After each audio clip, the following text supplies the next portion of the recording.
Morning, everyone. Welcome to AIA New York State's Hybrid Work Environments webinar, presented by the Technology and Culture Discussion Groups. My name is Nate Rossi, leader of the Technology Discussion Group. This program will run for approximately 2 hours with time for questions and answers at the end. Before we begin, please bear with me as we take care of a few housekeeping items. Please take note of the disclaimer on this slide, and also the disclaimers that were included in the Know Before You Go email that was sent to you.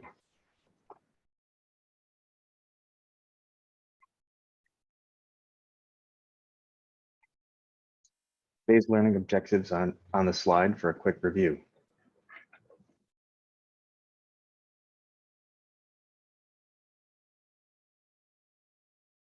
Today's webinar is made possible with the support of our allied partners: Advanced Architectural Grillworks, Oyama Design Forum, AGS Stainless, Armored One, ATAS International Inc., Chatfield Green Roofing, Marvin Windows, Maxis Systems, OLA Consulting Engineers, Pella Windows and Doors, Rigidized Metals Corporation, Printech Construction Document Services, Zetland and DiChiara, Cullen Dykman, DeSantis Designs, Drapery Industries, Kosakoff and Cataldo, and Sharon Williams. We appreciate their contributions to the architecture industry. This webinar has been approved for 2 learning units. To receive the credits, you must be present for the entire session. Throughout the program, you will see 5 words appear in the chat box and on the screens as slides at various times. Please take note of those words as you see them. You'll be required to write them in the CE form that will be provided in the chat box at the conclusion of the program. This form must be filled out and returned to us no later than tonight at midnight. Again, please be sure to open your chat box to see the words in the CE form. We encourage your questions throughout the session. If you have questions for our presenters, use the chat box at the bottom of your screen. If you're having any technical issues or have questions about the webinar itself, you got it, use the chat box, and we'll do our best to answer during the webinar. As a reminder, please keep your microphones muted and your cameras off for the entirety of the program. I'd like to introduce today's speaker. Our presenter and moderator for today's session is Evelyn Lee, FAIA, Senior Experience Designer at Slack, founder of the Practice of Architecture, and co-host of the podcast, Practice Disrupted. Big fan. If you haven't listened, you should. We'll be hearing from panelist Jennifer Massey, President and co-founder of Integra HR, Diana Nicklaus, AIA, President and CEO of SAAM Architecture, and Jessica Sheridan, AIA, Principal of Mancini Duffy. Thanks for bearing with me through the housekeeping items. So without further ado, let's get started. Over to you, Evelyn.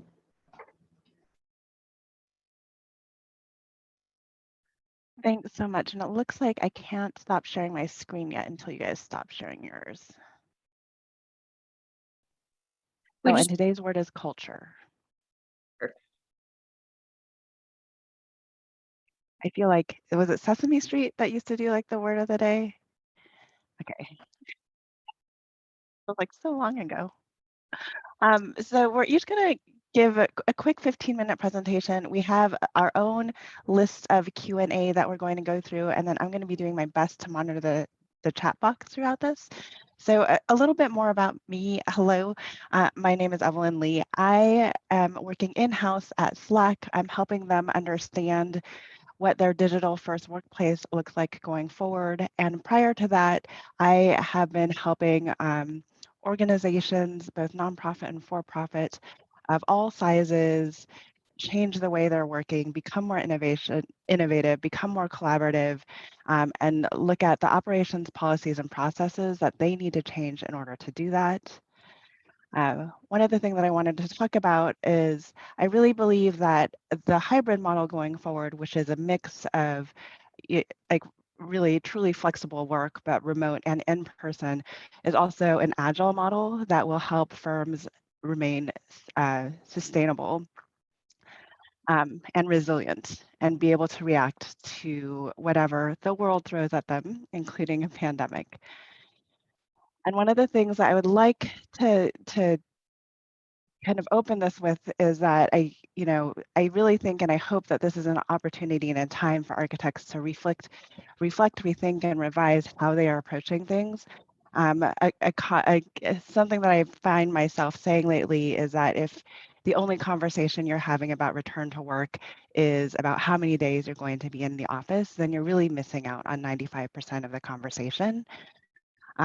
So some of the things that you really should be talking holistically about, and I think some of my panelists will go even deeper into this in their presentation, is where we focus on the practice of architecture relative to the hybrid practice is reinventing culture. What are the people and policies and people systems you need in place to really instill trust that your people are going to get the work done no matter where they are?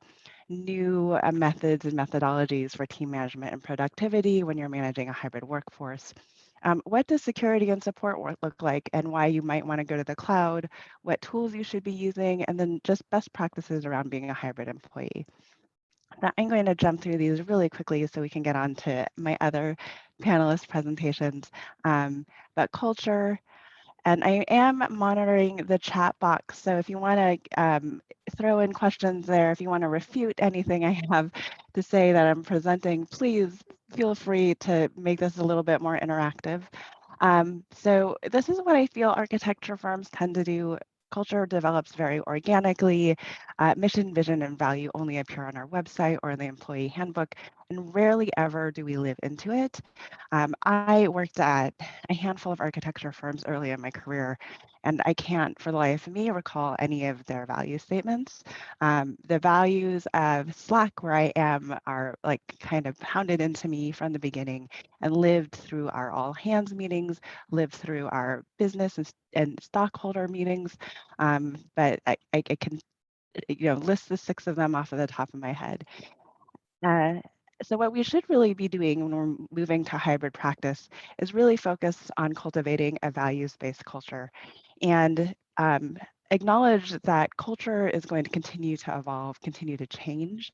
One of the things that I've seen lately in terms of the dynamics and what we call how we talk about culture is, and previously we talked about culture fit. We want people that fit within our culture.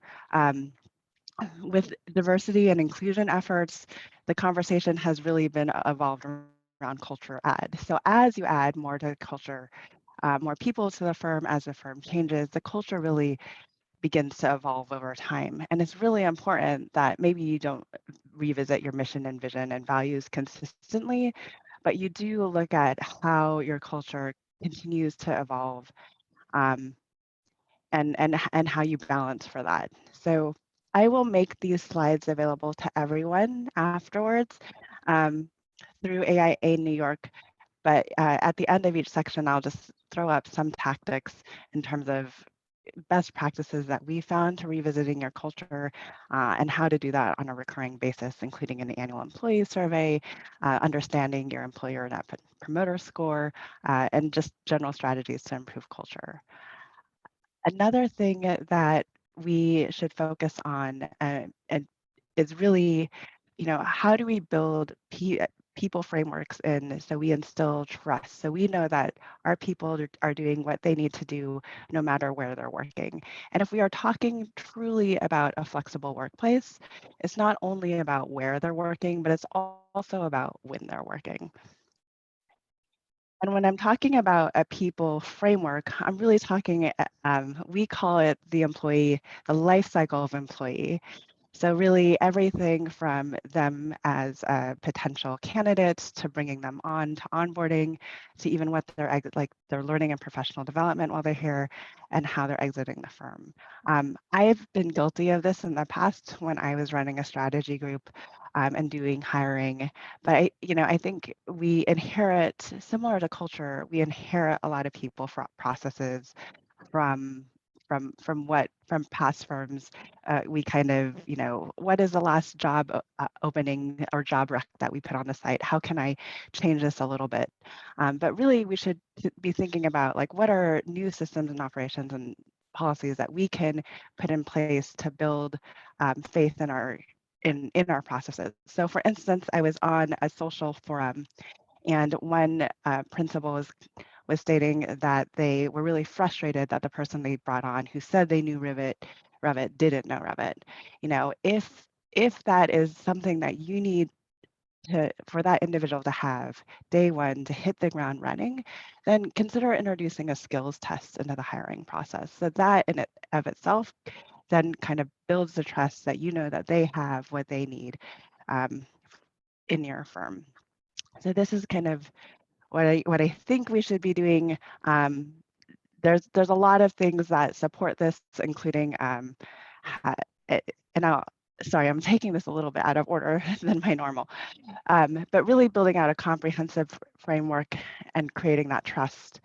Why would we want to do this? So this is an interesting survey from Achievers that was done pre-pandemic that said 64% of employees may leave their jobs in 2020. This is January of 2020. And I don't know how many of you are aware of the Great Resignation that's going on.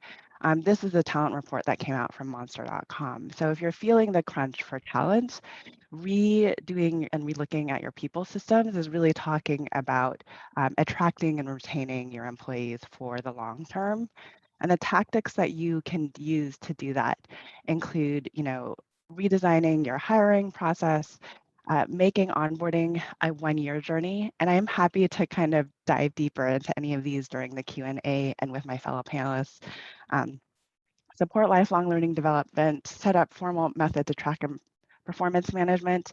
A lot of the companies that I have helped support, we've actually developed a 360-degree review process for them and established career pathing for your team. So the other thing that I think that we should look at really is team management and productivity. This is really important, especially as we look at coming back and changing the way we work. So a move to the hybrid practice for me is really a change in how we're going to work overall. So that means how we innovate around projects, how we run projects, how we do business development, all of that. So I think there's some firm principles that I've talked to that are kind of in a rush to get things back to normal. I hope this is a time to kind of look at for us to look at everything that's taken place, what lessons have we learned, and how can we refine the processes going forward. One of the things that is kind of necessary or that I can't live without, and I'm a little biased to this because I do work at Slack, is this need for a digital HQ, whether it's Slack, whether it's Teams, whether it's something else. But it's one of the interesting things about running a hybrid practice is you really, and one of the best practices about it is that you really have to act as if your entire population is remote. So that means that every conversation that you have, any decision that you have goes into the digital HQ. So any employee, no matter what time of day they're hopping on a project, can catch up with the conversation and decision-making process there. And a part of that is working asynchronously. Another thing that I want, and I'm happy to talk about, is this idea of bursty communications. So a lot of firm leaders are really excited about getting their team back to innovate, and just and collaborate. So just keep in mind as you're thinking about these operations policies and processes that nobody collaborates 100% of the time, all the time. But naturally, we have these bursty modes of communication.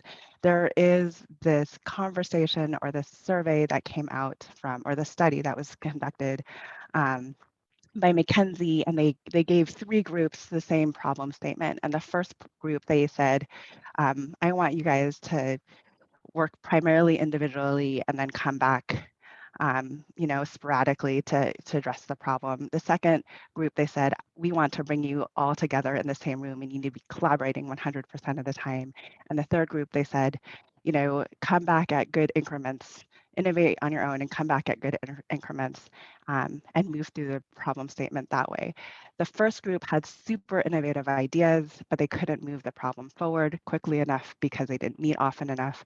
The second group moved moved the needle forward, but had the least amount of innovation because they were collaborating 100% all of the time and not enough ideas were being generated. And the third, which speaks to bursty communication, really had a nice mix of innovation and collaboration built in. So being super intentional about the times that your people do come together.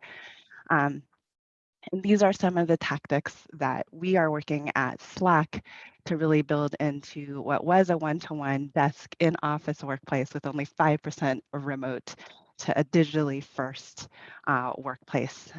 So anything that you do to default to what we call an asynchronous work style, really audit your meetings. Thank you so much for joining us for this 2 hours, but I know we're all tired of the Zoom. So really look at holding meetings that matter, creating bursty time, but counter to that, also creating time for deep work, brain writing instead of brainstorming, which is like a really interesting way to improve innovation. Don't have time right now, but if you Google it, something will come up, and track accountability through metrics. And I'm again happy to support and talk about any of these in the Q&A. Another thing is around security and support. So especially for small and medium-sized firms, I found that one of the biggest bottlenecks of moving to remote was really the fact that we have these physical servers on-prem. And it was just harder for people to make the jump, right? Everybody is trying to VPN into the same location. Things were going slow. So one of the big things that I talk to firms about is really moving to the cloud and updating the employee handbook and providing additional training around security and what it means to move to the cloud. For all of those who are like concerned about what it means to have your architecture data on the cloud, my baseline is, every time you log into your bank, every time you're sitting in your doctor's office and you see them putting your medical records into a computer, essentially all of your health and financial information is already on the cloud. So unless your firm information is more sacred than your own personal health and financial information, companies like Dropbox, Amazon Web Services, Box, they have entire cybersecurity teams that are built out to protect to protect you more so than any architecture firm I know can afford to pay these individuals. So these are just 7 benefits of switching from on-prem to the cloud. And then here are just some security and support tactics. If you haven't looked into single SSO software, single sign-on software, or looked at 2-factor authentication for any programs that you're running, that would be a great start. You can also look at even implementing enterprise password management across your office, even for small and medium-sized firms. It's really scalable. And then tools. I'm not going to go into all the tools, but I do think what architects tend to do is, I worked at a firm where to get this rendering just right, we had to take it through like 4 or 5 different tool sets. And that means anytime that we brought on a new person, we had to teach them how to take a drawing through 4 or 5 tool sets, when really we never really looked at, is there a quicker, better way to get around that? And there's a word for it when you kind of MacGyver together a process, maybe out of rush, maybe to make a deadline, and then that process becomes operationalized in your firm, and it's actually called technical debt. And it's kind of the loss of time and productivity that you spend redoing these broken processes over and over again. So when you're looking at the tools that you need, especially when running a hybrid practice, I think you need to identify what you need the tools to do, and you need to understand both their strengths and their weaknesses. One of the things I do recommend to firms is any tool that you are bringing the client into, make sure, so that could even be a Teams meeting invite, could be Zoom. Make sure that you understand their experience, and their experience might be different if they have a desktop app downloaded to their computer or if they're logging in through just the Windows through a Chrome browser. So make sure that you understand both. And the other thing that I like to go through, and here are some tactics, The other thing that I like to say with tools is one tool does not fit all. And to be and successfully run a hybrid practice is going to be a tool stack.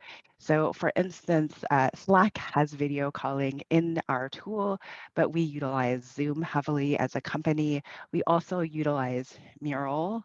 Some architecture firms are using Miro, and I wish one of them would switch their names because that's really hard to say together in a presentation. As a collaborative tool, we also use the Google kind of the Google Suite to collaboration and Word doc to do collaboration, Word doc and spreadsheets. So even a technology company relies on a technology stack outside of their product to get things done. And then the last one, and I don't know how many firm leaders here, but I'm assuming that I'm talking to a lot of firm leaders. So one of the great things about moving to a hybrid workplace, and one of the things that we've seen in Slack in our hiring, is that there's more time for diversity, or there's a greater opportunity for diversity and inclusion, especially when you expand your bounds and go entirely remote. But you have to really be careful about the behaviors and how that's reflected in your office. So for instance, if you are telling everyone you're giving them real flexible work policies, but a principal in your firm is saying, I'm going to continue to show up 8 to 5 every day, Monday, Wednesday, Thursday, Friday, you're essentially mirroring the behavior that to be successful at this firm, you need to show up Monday, Wednesday, Thursday, Friday from 8 to 5. So whatever operations, policies, and processes that you put out into the world, please make sure that every single leadership team member on your team is utilizing them. I talk to a lot of middle managers, and I realize I'm talking over these slides, but I'm doing it meaningfully to try to keep moving this forward. But I've been talking to a lot of middle managers, and they're struggling right now because they're saying, well, if I talk to this partner, they're really responsive by email. This partner, they only respond if I need an immediate response. I need to jump on a text with them. This partner, they're interested in trying new technology, so they really want me to talk to them on Teams. Productivity-wise, that's not going to work in the long run. So if you are making a commitment to Teams or Slack or Google Workspace or whatever tools that you're using, really get everybody on board and make that commitment so people don't have to think about what's the best way to communicate with one another. And then just as a big closing thought, and this is something that I kind of developed or I've been talking about lately. So obviously we are licensed to protect the health, safety, and welfare of the public. Please also realize that that includes the individuals in the profession and the people in the profession, and especially our employees. So I hope that was fast enough. I am going to hand it over to Diana Nicklaus. She is the CEO and president of SAAM Architecture, and she's going to talk about culture.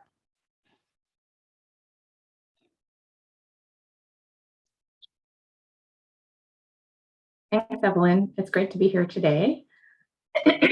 So I really appreciated a lot of the things that you brought up.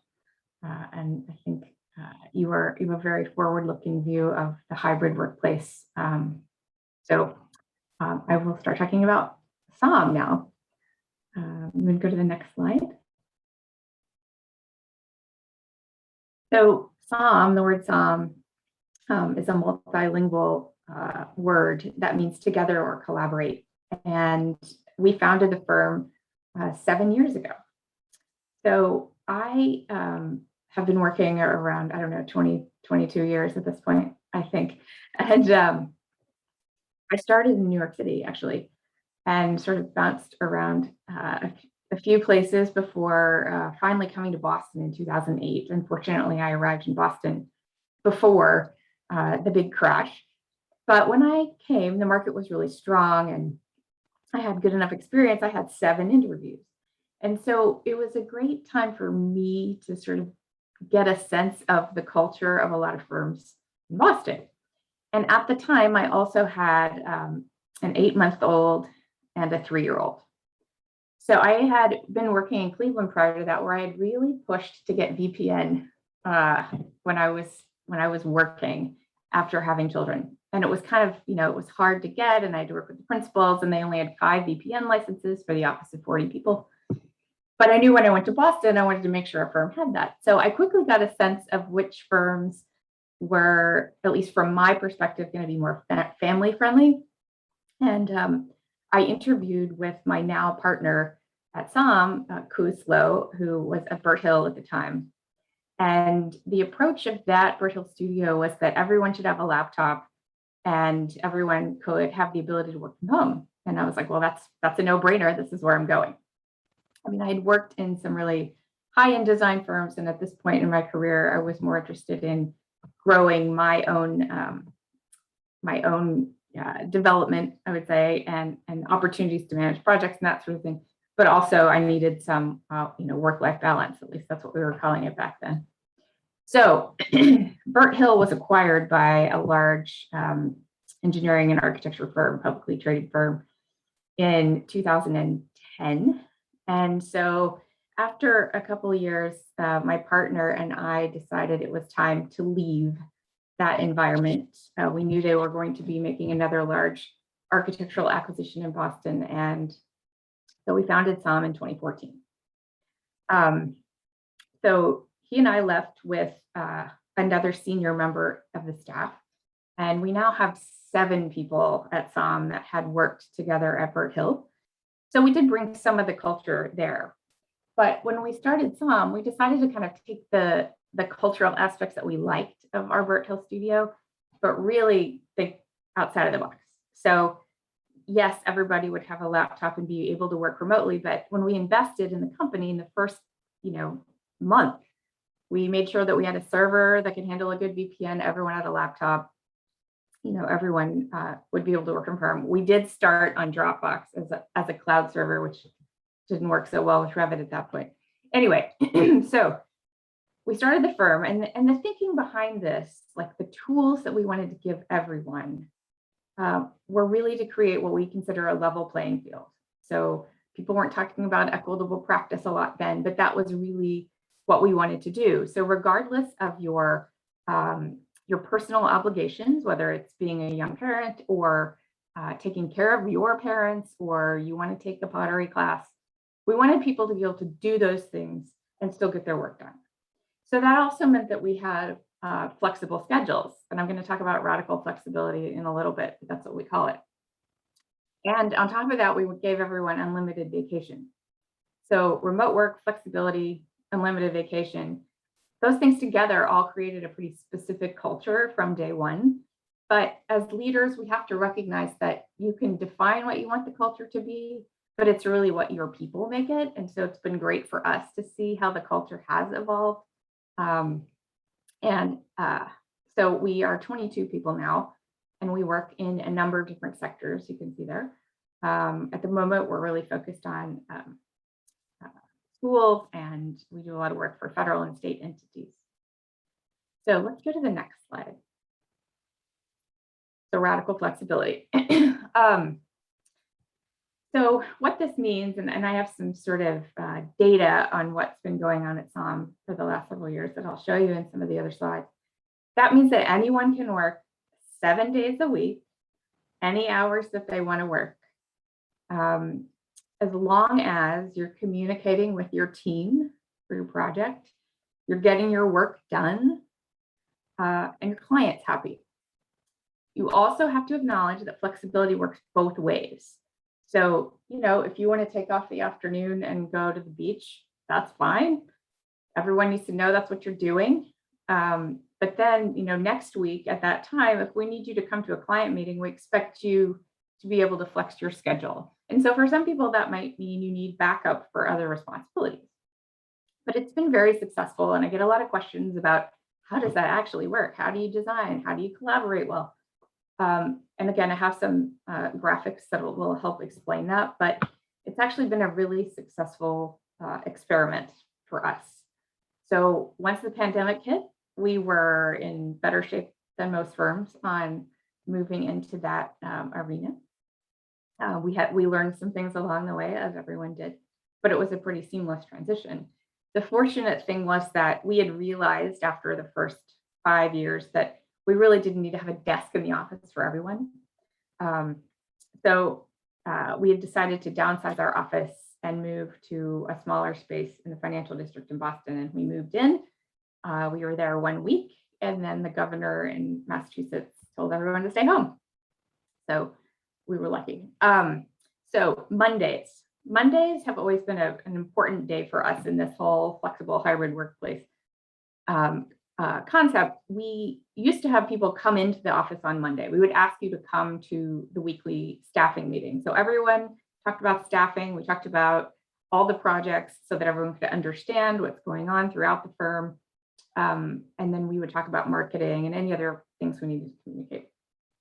So that then sort of evolved in some other cultural pieces. Because that was the day that most people came in, we started having happy hour on Mondays, because that's an important part of culture in a lot of firms. It's a place when you can kind of kick back and get to know your colleagues a little bit better. But it also started at 3 or 3:30, because we have a lot of young parents who had to get home and do pickup and do their commute. So we still have happy hour at 3:30 on Mondays. So the weekly check-ins are what I mentioned on Monday. So the other thing that would happen on Monday is we might have a lunch and learn if a vendor were going to come in, and we still often have Monday lunch and learns, even though they're virtual. And then teams could decide if they all wanted to come in together on the same day or not, or they could talk about what they think their week is going to look like, what their deadlines were.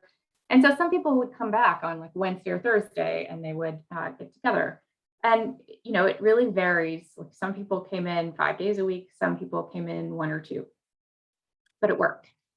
We've also had a pretty flattened hierarchy as a result, because we all have the same tools available, right? So my partner and I do a lot of vacationing on a boat, and we worked on the boat for 7 years, which now people sort of understand a little bit better. It seemed crazy to a lot of clients early on.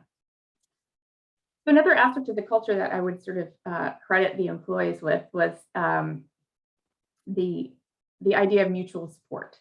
So everybody has these goals outside the office. And honestly, we probably talk about our personal lives more than a lot of firms. We will make some HR professionals uncomfortable. So Jennifer, I'm just getting that out there now. But, so if I know that my team member has to go to the school play and we have a client meeting, I'm going to make sure that I can step in and go for him or her to the meeting, that we all get the deliverables done, that sort of thing. And so that's going on all of the time. And people have told us that as a result, there's really a lack of competition amongst the staff, which in architecture, I think for us was a great cultural benefit that we hadn't really thought about, but it's really, it's a very supportive environment. And so we are, of course, very family friendly. But now we're in 2021, we've been through this pandemic. All these other firms are talking about what it means to be a hybrid workplace. I've listened to a lot of people talk about this. They talk about, how do you know if people, and I see one of the questions in the chat, how do you know if people are producing their work? Well, we've always felt like we know what people are doing. And in some ways, we feel like they're more productive now than ever. Evelyn was talking about a values-based approach. And for us, that's really what it is. In terms of production and getting your work done, we want you to be responsible. We want you to be responsive to your client, and we want you to be respectful. We all use our personal cell phones as our office phones, which is, again, not radical anymore. But when we started, that was kind of a new thing. We've never had a landline. And we put all of our phone numbers on the website because we want our clients to know they can reach us really all the time. We're not expecting people to be, glued to their phones, but we do talk to a lot of our clients about our work model, and most of them support it, understand it, and they know they can get in touch with people. So let's see. I just had a couple of the other things. Oh, to go back to what Evelyn was talking about. So the hybrid that everyone's kind of trying to figure out right now. I have heard a lot of people say, well, our new policy is, you have to be in the office 1 day a week or 4 days a week or whatever it is.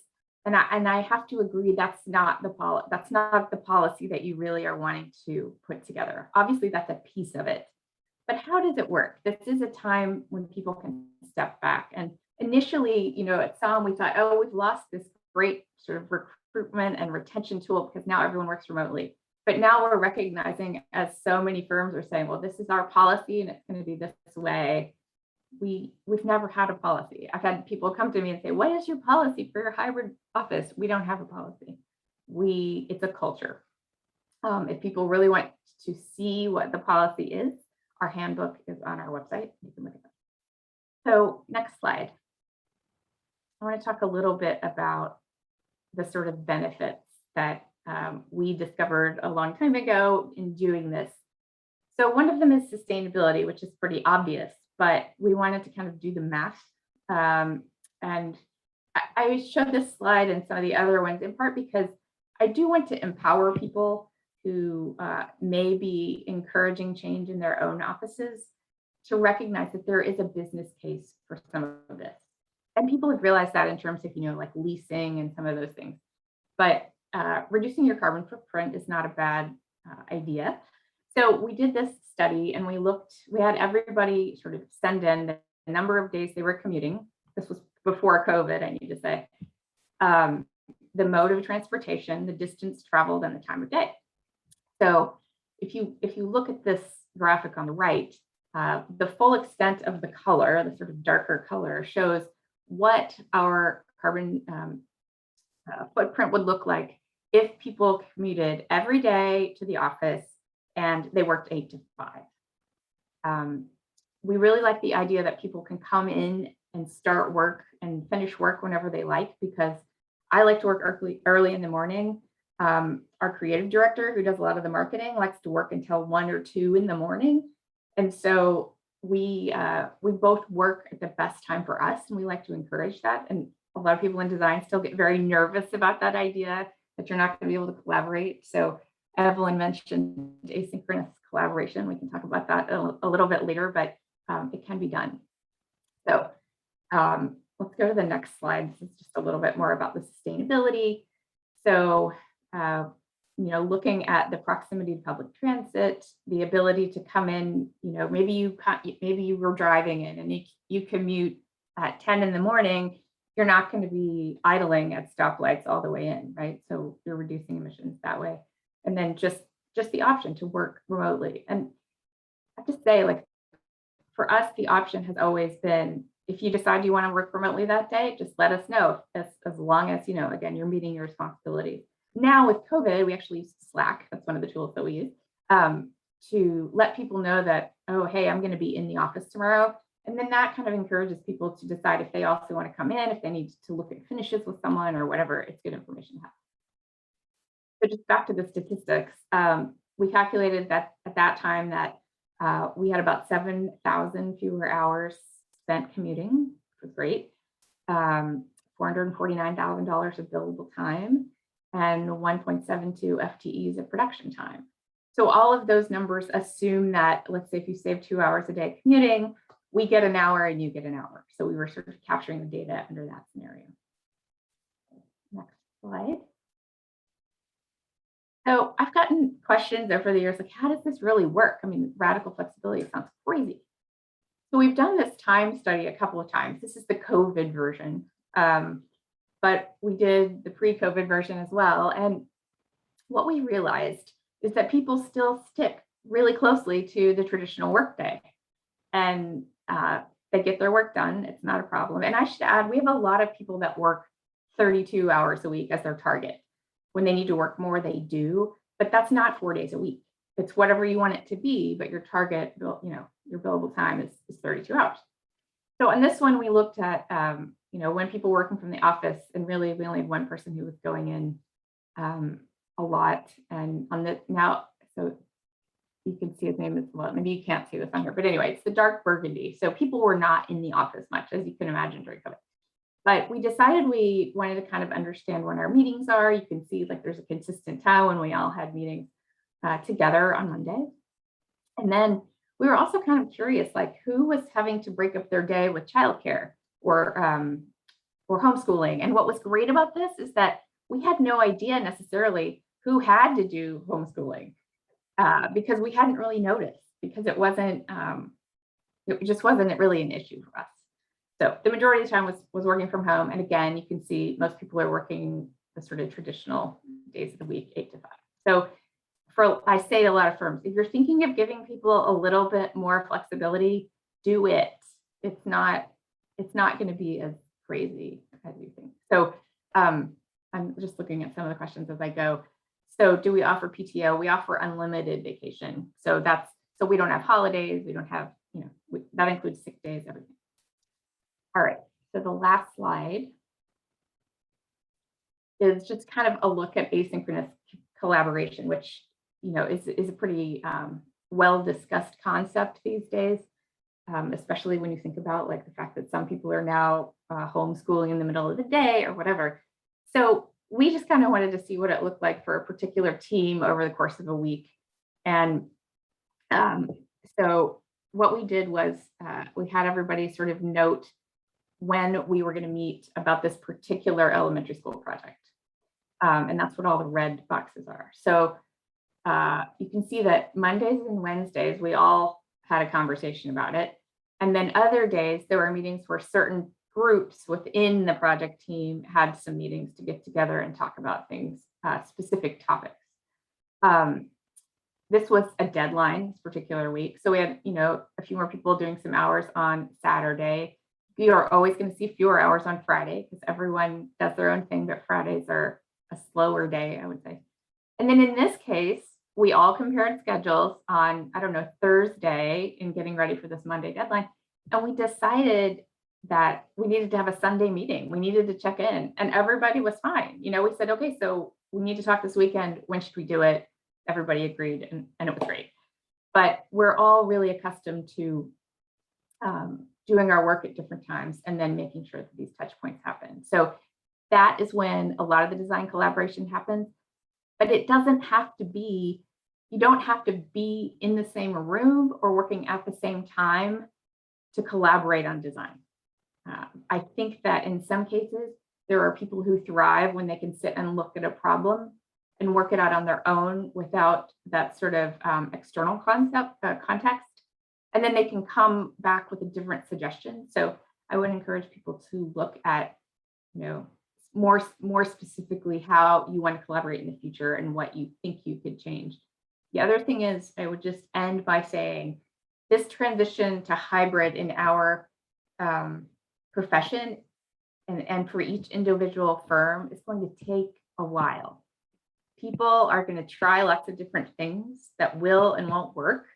I'm excited to see the technology that will evolve, but it is going to take a while for all of us to understand how we want to work and where we want to work. So thank you again for this opportunity. I'm going to turn it over to Jessica Sheridan. She's a principal at Mancini Duffy. I'm going to talk to you more about the tools and technology. Hey, everybody.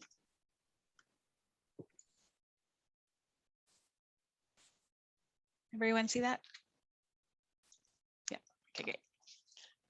Oh, all right. So Mancini Duffy is a firm that's been around, different from Diana, but more than 100 years. We've been around for a really, really long time in New York. Right now, we're about 50 people in New York. We have an office in the city, which is our biggest office in New York. And then we have a couple of offices, one in Millburn, New Jersey, and one in Red Bank, New Jersey also. We do architecture, interiors, and master planning. I would say over COVID, the balance kind of leaned more on the architecture side. And now that people are starting to come back to work, it's leaning more toward the interior side at this point, balance-wise. What's really unique about Mancini is our 360 design process, as we call it. We are a very tech-enabled firm, which leads into how we practice in a hybrid way. But I thought it would be really good to talk about how we engage with technology that's a little bit different from kind of a typical architecture firm.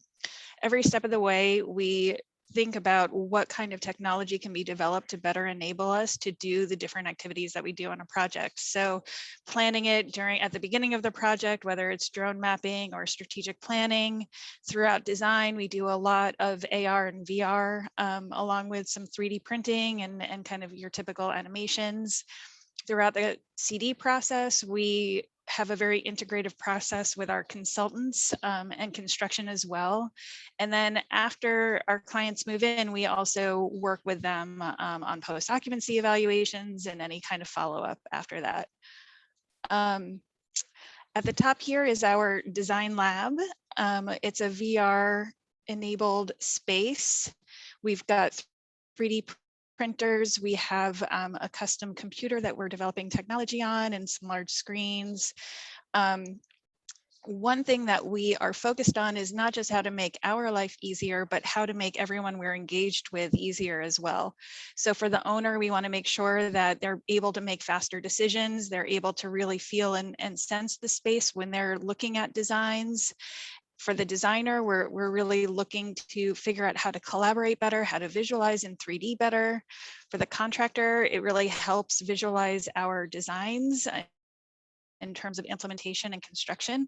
And then ultimately for the operator, we have ways to work with them once they've moved in, whether it's developing apps or kind of reorganizing their space as well in terms of flexibility. So I think the best way to explain what it is that we do is to show a couple of videos. So I've got two videos. One gives an overview of kind of all of the different services that we're doing at the moment. And then one specifically talks a little bit more about our VR process, which is how we design projects.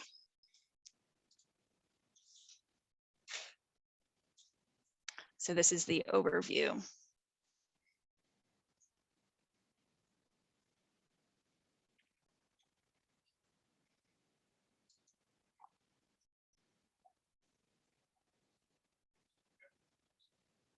We do a lot of working in Lumion over Revit for some of our renderings. We have a couple of full-time software developers on our staff that actually have an architecture background, but went into software development.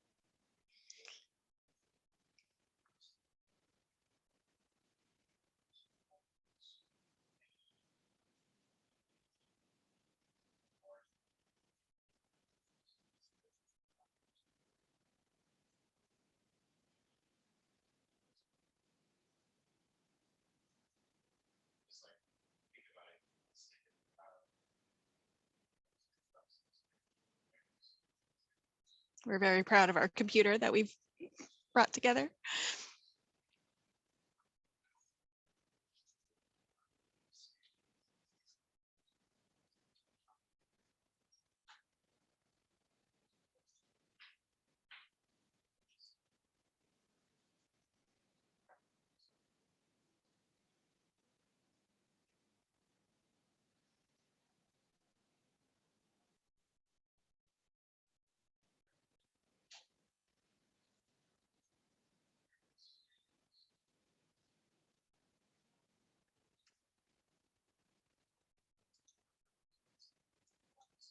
So for this, the interactivity of the technology is sort of a layering of the different technologies. We never want to be in a situation where we have to bring a software into some other technology that doesn't link back to the original technology. So everything that is based in Revit links to all of our other rendering software, the 360 design, our tool belt, which I'll explain a little bit more.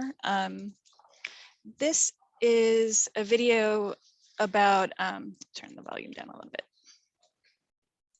So this is one of our 360 sessions.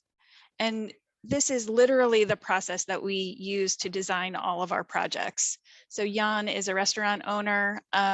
We've got the full team in the room, including the designer, the design director, the project manager, our software developer. So for us, this is a way that we really give voice to everyone on the team. And it's not just some senior person talking with our client. And everyone is watching the process. Jan is in the VR goggles for much of it. And he is giving direction to the team and walking around while the team is making adjustments in real time in our Revit model, and it's updating in the software. So Jan is moving furniture around. He's trying to figure out different seating settings of his restaurant. We've done this process with him for several restaurants actually now, and we're continuing to work with him. When he's not in our space, which is something that we've done over COVID, we have this as a virtual experience as well. Sometimes we'll send VR goggles to our clients, but other times we can just log into the program, and there's a way that the client can take notes, or anyone can take notes in the program itself. So sometimes our clients will log on overnight, leave us some notes, and in the morning we'll kind of notice, oh, they left a note about how they want to add a wall or how they want to move some things around, and then we kind of find it that way. So you can see we're looking at a partition and how high it should be between seating settings and making some decisions along the way. And we record these sessions as well. So sometimes as we are making design decisions, because this is really how we're making design decisions as we go, we have a reference for it when we come back later, or if there are other stakeholders who want to kind of understand the decisions that were made and why they were made, we have a record of that. So all of this session, I'll kind of fast forward to the end here, we're like at an hour and a half. And by the end of it, we have come up with the design options. We've looked at all of the design options. We've made decisions, and everyone kind of comes away with their next steps. The client feels like they've really engaged with and understand this and understood the space. And this really just helps us in the long run with the whole process. They're involved in the process up front. They understand the design. It's much more immersive, so they understand scale instead of looking at a rendering. And then when they're in the space, it's really seamless.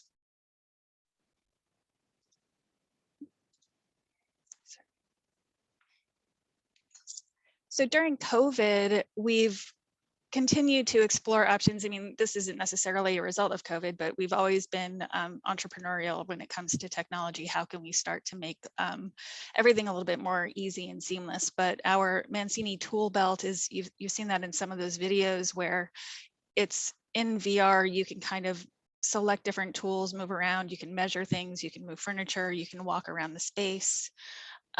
We also have a deployable VR arena that we can send to different clients. So sometimes this is really great after the design is done before people move into a space. So you can get buy-in from end users who weren't necessarily part of the design process. And we also have it, like I said, virtually online as well. We've also, through COVID, we designed an app where we could all check in and take our temperatures. If we were in the office, it kind of tells you how many people are in the office. So you could decide if you want to come in or not. We were very flexible about our returning to work after COVID. When construction opened in June of 2020, we basically opened our office and we said, look, it's available if you want it. Let's be really careful and make sure that you take your temperatures and record it, and everyone sort of knows where everyone is. And then over the course of the last year and a half, we've sort of gamed out different ways that we could engage with our existing office. We're about to move our office next year. Our lease is up at the end of this year. So we are making some of those selections, like taking up less space. We're going to have a much more agile and flexible workplace. We aren't going to have requirements for people to come in 5 days a week. And we're still kind of figuring out exactly what the right mix is.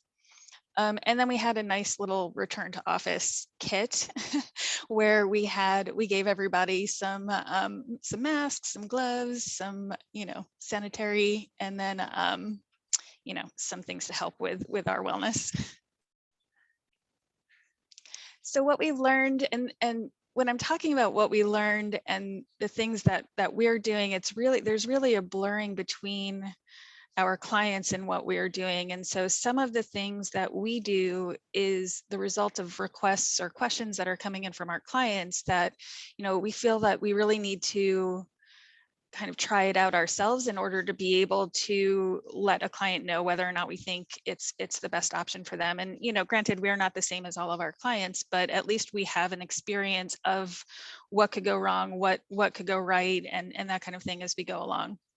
So we're really excited because this really is an opportunity to define the future of what workplace is.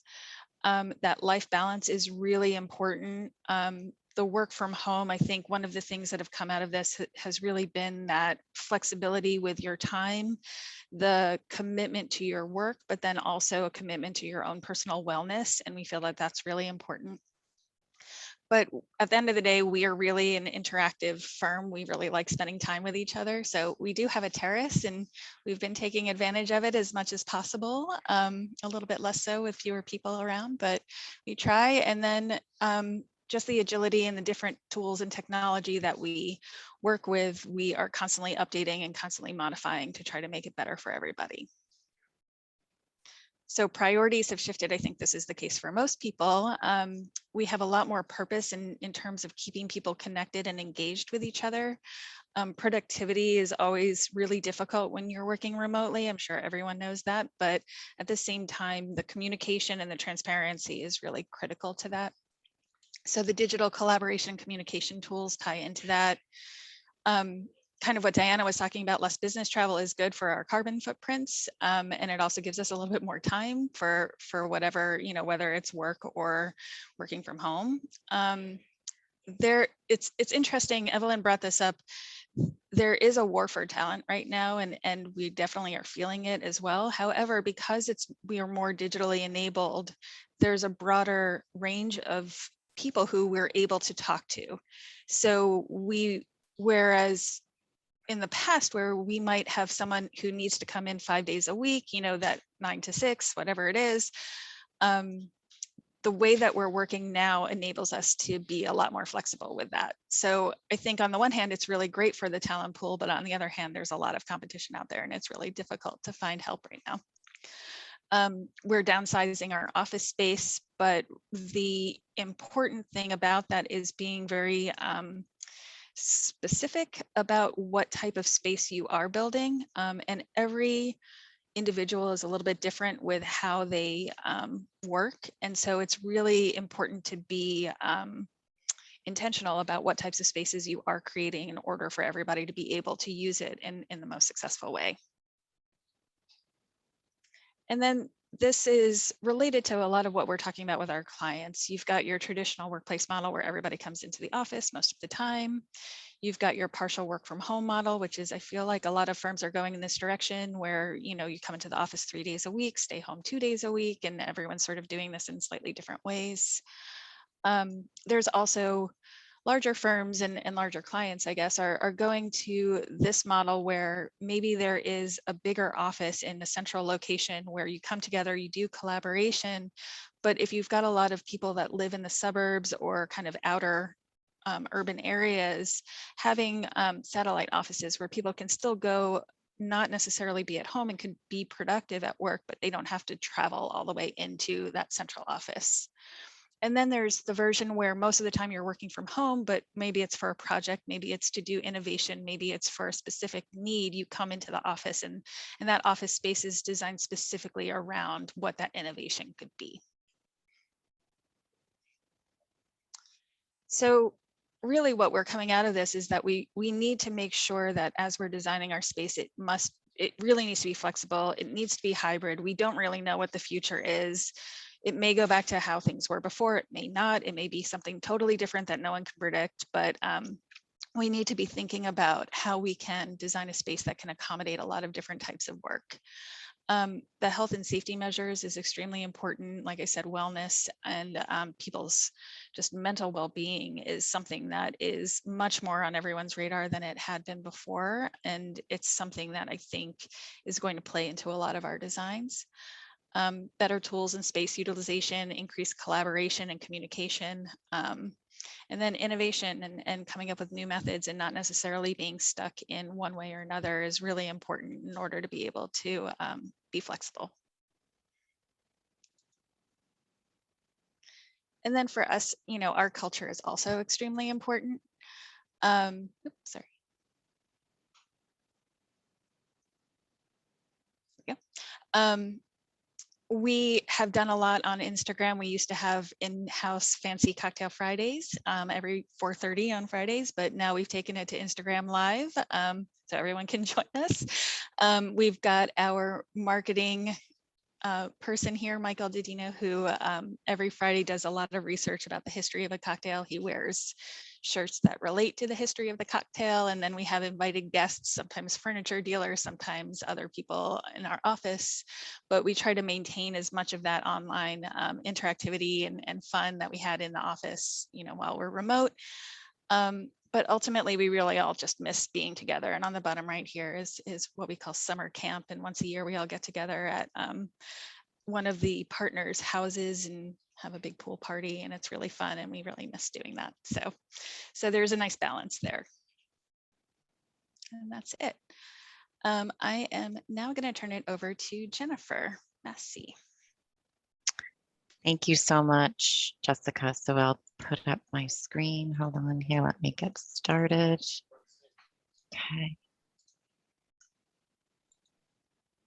So good afternoon, because we've moved into the 12 o'clock noon hour. So how do I follow that? My fellow panelists, amazing presentations. And Diana, you made me laugh, because one of the reasons that I started Integra HR a couple of years ago, having spent a third of my career in various nonprofit, for-profit, a third of my career in health and human services, and about 8 or so years in the architectural and engineering field, I decided I wanted to go out on my own. So having almost 30 years of experience. And one of the reasons I wanted to was to not only impact different organizations, but impact them in a different way, right? So HR is tends to be seen, right, as the rules and the things that say we can't. And I wanted to be able to say through an interactive relationship with my clients, how can we get you where you need to and want to go? So that's why I started Integra HR a couple of years ago. And of course, then COVID hit and we were completely thrown in. But we are a full service HR firm operating out of Albany. However, we just expanded and now are registered to do business in Georgia as well. So it's an exciting time for us here. But let's get down to why we're all here together today. So a little bit about some of the things I'll talk with you about, and we've been hearing a lot through the presentations, is the why, right? The perk, is it the perk or is it the trend?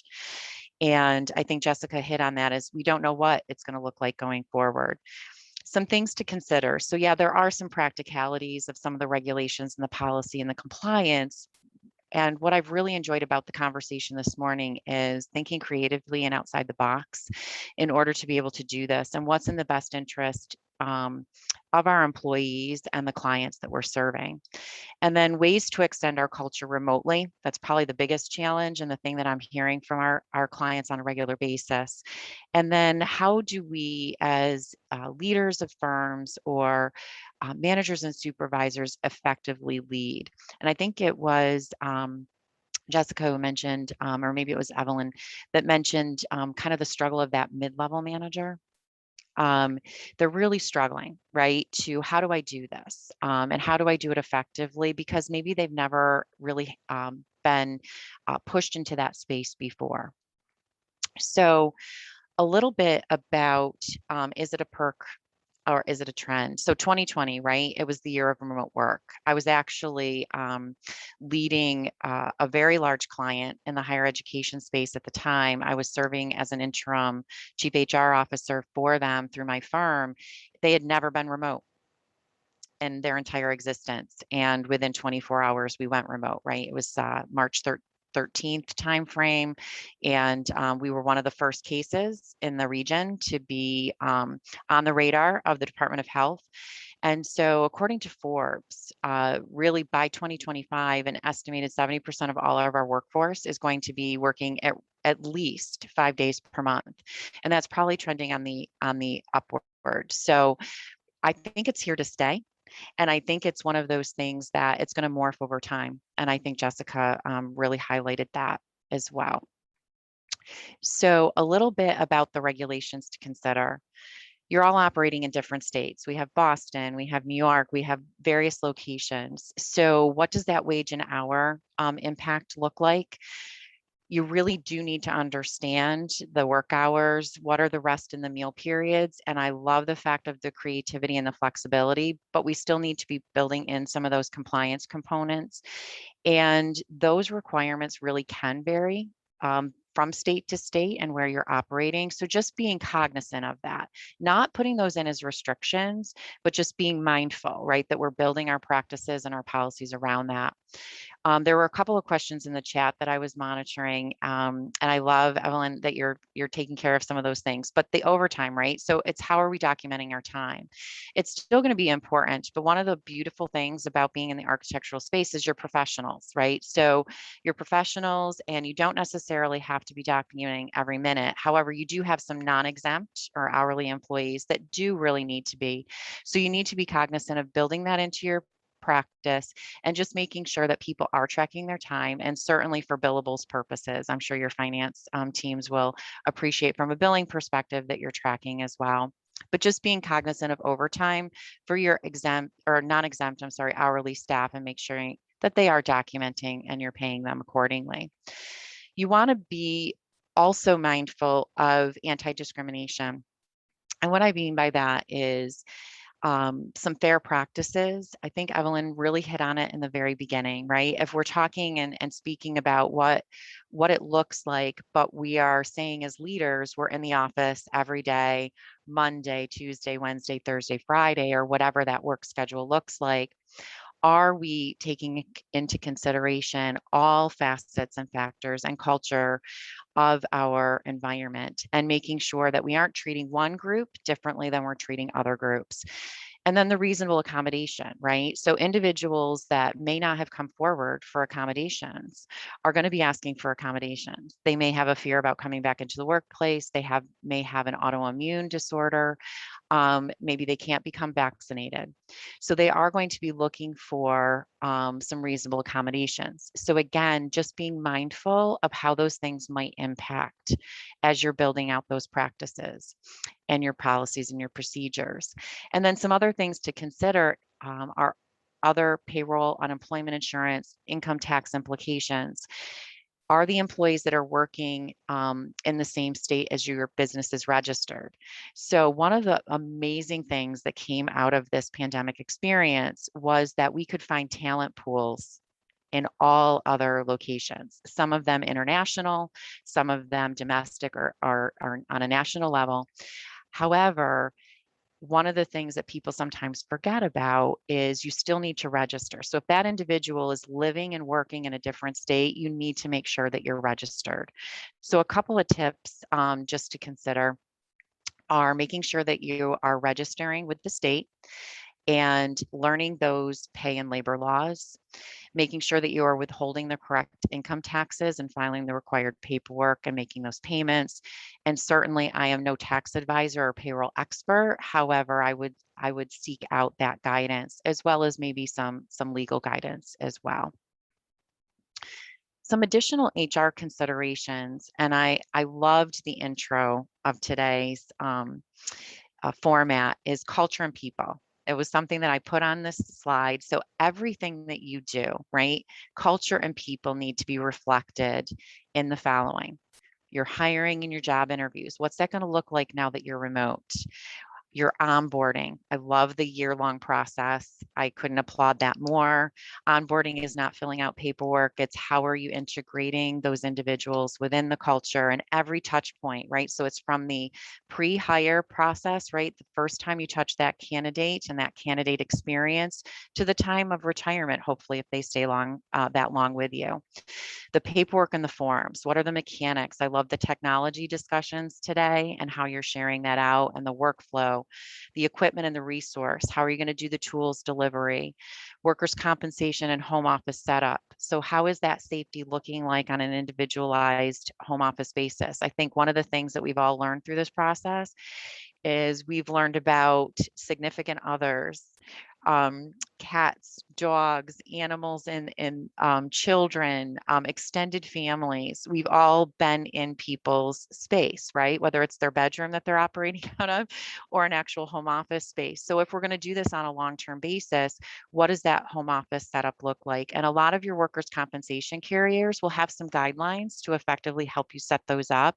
Because remember, if somebody gets injured while they're working, even if it's in a home office space, right, that still can be potentially a workers' comp related injury. So again, is that going to be conducive for them to be able to operate safely and effectively? We've talked a lot about cybersecurity and security training today, and what's that setup look like? Performance management, how are you going to interact and do trainings, your safety trainings, your corrective action process. So what does that look like? How do you do that remotely when you're used to, maybe you wanted to meet with somebody in person? So how do you talk about disciplinary or performance related issues? Recognition and rewards and social and business gatherings. I love some of the examples that have been talked about here today. And the most difficult, right? How are you going to handle terminations and offboarding and that equipment and resource or tools? How are you going to get those back in those more difficult situations or scenarios? And then your benefits, your leaves, and in particularly the big topic of mental health. There has been significant increases in not only domestic violence, but addictions issues, as well as overall safety, and individuals really feeling a sense of burnout. We talked, a couple of people touched on it today. There is significant discussion around burnout because there's such a blend between work and home. Before, you used to have your commute time. Maybe that was your wind up, wind down time. It's gone now. We're doing more things back to back. So we're not getting up and separating ourselves. We used to be able to walk around and give someone a high five or just connect with people in a different way. And people aren't necessarily delineating. And so rather than seeing low productivity, we're actually seeing over productivity in some instances, to the point of that burnout or mental challenges. So again, just some things to consider. We talked about remote work policies, and certainly you need to track all the required hours, making sure that you're setting some clear work hours. And I know, Diana, that you really want to have that flexibility. And when I say like set clear work hours, I think it's just the expectation component of that. It doesn't mean like you have to have that built in 9 to 12, 12 to 4, whatever that is. One of the amazing things that I loved about working in architectural firms was this crossover time, right? So just having that crossover time where the people that need to get together can get together. But if you're creative at 2 a.m., let you be creative at 2 a.m., but then there's still that meet time where people may need to cross over. Addressing that flexible work schedule and the hours, and then really prohibiting off the clock work. That's really going to help to reduce some of that burnout and make sure that people are getting the downtime that they need whenever possible. And then requiring employees to obtain permission before working that overtime if they're in an hourly role for your organization. I'm not talking about your exempt creative staff. I'm talking about just saying, you know, really you need to check in with me to make sure so that you are actually paying people accordingly and you're not going to get yourself into a situation or scenario. Look at things like expectations for performance and productivity. We talked about that today. Response times. One of the biggest things that I hear from middle managers is response times. It doesn't mean that somebody has to be on 24/7, but it just means I expect you to respond within the hour. I expect you to respond within 24 hours. So just being clear, but setting those conversations up for success. Talking about reimbursements. Big question. Some states require it. New York State does. Other states do as well. So talk about what are we going to reimburse you for? What are we not going to reimburse you for? Making sure, again, rest and meal periods. We talked about cybersecurity. We talked about some of these other items that are listed here. One of the most important things, though, make sure you're keeping your employee data up to date. People are changing their addresses or changing their contact information or their emergency contacts. And it's something that clients have reached out to me and said that they've had a problem keeping up to date because people aren't in and doing the normal paperwork flow or notification. How to extend your copy, but sharing knowledge, recognizing people digitally. So figuring out ways to do that high five, send some swag. You all are in that design space. People love swag, but don't just send it to your employees, send it to the extended individuals that are living within those households. People love that. And then they're out there and they enjoy getting things in the mail. So meet in person eventually. So when you can take advantage of that, try to meet face to face or doing it in a safe space, even if it's in public areas, so that you can actually have those touch points. How do we lead? So leading a remote workforce, again, that setting clear expectations and review. A lot was talked about today as far as preferred communication methods, channels, and timing. Again, just making sure that people know how to get in touch with one another and making sure that your contact information and your guidelines to support them are very clear. The assignment and ownership, who owns what? So when you're working on those projects, making sure that it is very specific who owns that particular task and what the expectation is around timing. Again, it was really easy to stick your head around the cubicle or into an office or a shared space, and now you don't have that. And then the team availability. One of the things that I think is really cool that some of my clients have set up is setting that open status policy. So making sure that you're putting the busy, the away, available, whether it's you're using a calendar or some other form of instant messaging, making sure that that's up to date. And then setting those routine or virtual meetings, and whether they're individual or their team, making sure that there is some level of routine for people, because one of the things that clients that are having significant issues in the mental health space is people being out of their routine. They're gaining back significant things, commute time, financial, right? People aren't paying for the wardrobes that they used to. So they're gaining things back, but they're losing connectivity, and they are losing some of the things that bring comfort to us, right? Which is schedule and things that are predictable. So when we can build those things in, it's critically important. And then middle level managers and many leaders will struggle with choosing the right communication channel. Perhaps over the phone to have an emotional or corrective kind of conversation is not appropriate, but using things like video platforms, if you can't meet in person, to have that as best as you can, face-to-face connection, doing things where maybe it's a corrective action or a performance process. So making sure that people are educated around the right communication channels so that that communication can be as effective as possible. Communicate transparently. I must have heard transparency. I started to do the little dots. I think I heard it about 15 to 20 times. Whether it's sharing your files or sharing information, whatever solutions that you're using, be transparent about it and let and educate people know how to do that and where that information is located. Tracking and measuring progress. I think there was a question in the chat about how to do that. I think Jessica pointed this out as well. Whatever tools that you're using, make sure that's communicated, people are educated, but not only that, do it proactively. Say, we're going to use this particular tool and this is how we're going to use it. And I want you to share that information. But I also want your feedback about how effective that is actually working for you. The last thing is monitor people's well-being, right? Middle managers, their biggest fear is people will become lazy or low performers.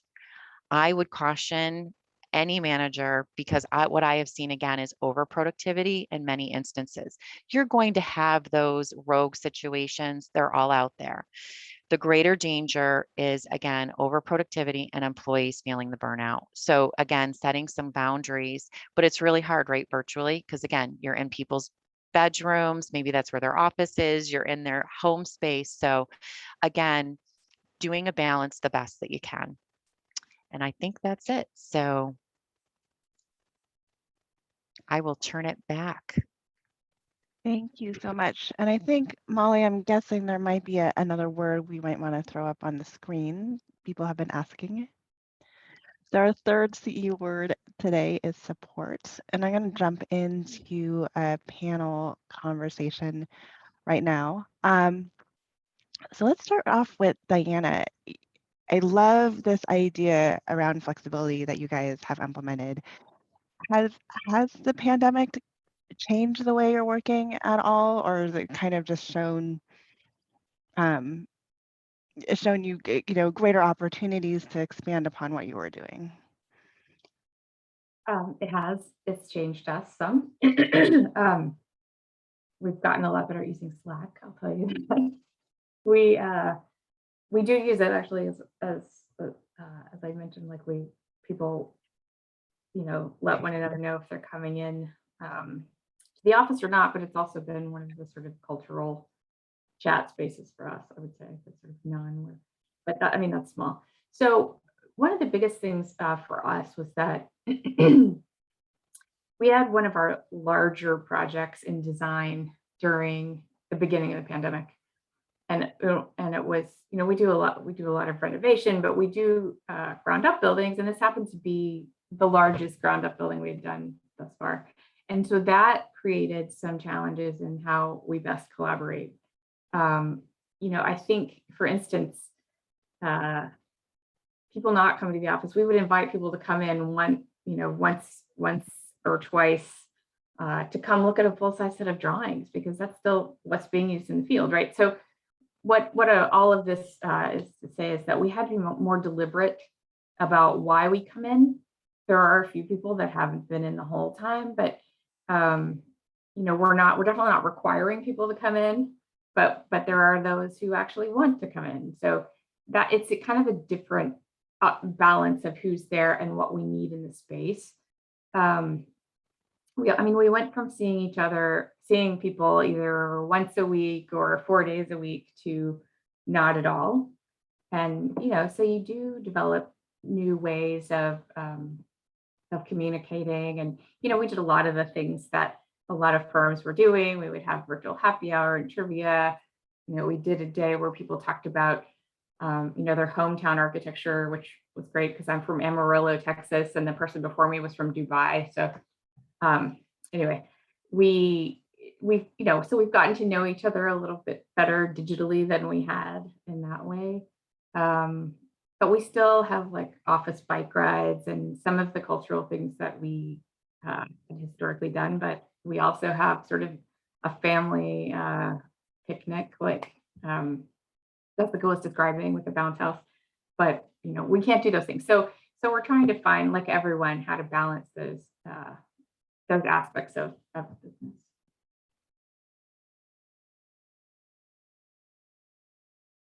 Great, thanks for that response. I'm going to jump to Jennifer. So you talked about some of the impacts of moving remote. Can we circle back a little bit more on that? And is there additional insights you can give around the remote workforce, other than looking at or in addition to looking at local policies or what we need to address, especially if we're looking at bringing on more remote workforce to even increase the equity and diversity of the firm profile? Absolutely. I think one of the, again, really positive things that came out of having a remote workforce is the expanded talent pool. So you're able to actually hire individuals that may not be right there located where you are, and or through the need to incorporate technology through the process, you're able to touch individuals and attract individuals that you may not have been before.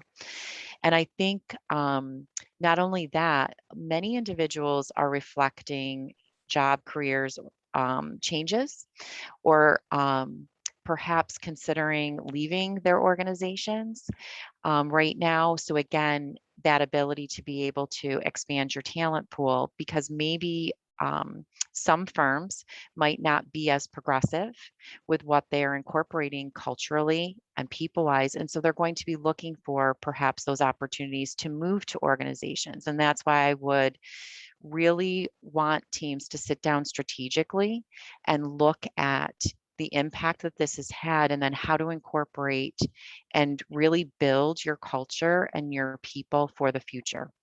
Because this tsunami, they're calling it an actual tsunami. I don't know if people have seen the articles out there as far as people not returning to their existing roles and or not returning to their existing organizations. So it's just something to be mindful of. And the last thing that I would say, because I did see this in the chat, is this dialogue or discussion that needs to happen between individuals that might be sandwiched. They might be dealing with elderly parent issues or the parenting, right? We learned so much about parents. I really have a lot of respect for those that had little individuals at home. My children were grown at this point in my life, and that impact was significant. So how do we, again, build into culture that addresses all of those needs and be respectful and supportful? I love, Diana, your model and talking about how do we be supportive for everyone. And it's okay to cross the boundaries when you have those things, right? Because that's how we get the work done. Yeah, I love that. And I also, as your employees grow with you over time too, their situation is going to change. So accounting for parents now, even if you may not have parents in your firm, I think is just kind of very thoughtful and empathetic in that sense. Jessica, I wanted to, so you were a firm that actually went back to the office relatively early in the pandemic. So I wanted to throw over this question from Stephen in the chat to you about in-person as much as possible and managing client expectations around of that, and how you're staffing. Yeah, it's a great question, and I don't really have a specific answer, but and I think it really depends on the client.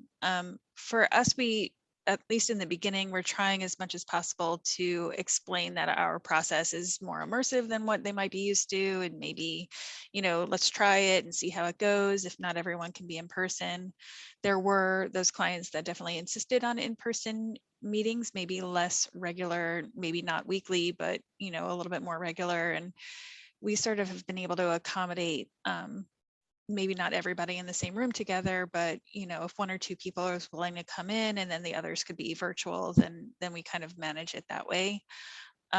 For construction sites, you can only do so much with like a contractor walking around with a camera telling you like, oh, look over here, and like this is everything. But at the same time, we tried to limit the number of people that were going to a job site, and we just tried to reinforce that everyone should be really careful, get tested regularly, those types of things. I think moving out of COVID, it's going to be interesting to see where things go.